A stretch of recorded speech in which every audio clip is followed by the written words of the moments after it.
There are some exceptions, which we'll get to later, but the only big exception here is with hydrogen, which has a special stability that's associated with 2 electrons.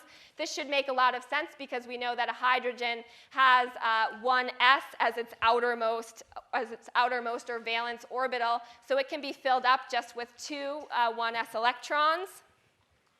And we give different names depending on what kind of electrons we're dealing with. So for example, with HCl here, we can talk about having bonded versus lone pair electrons.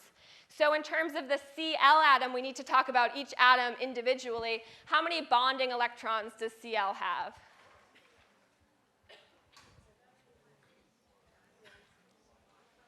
All right, let's see.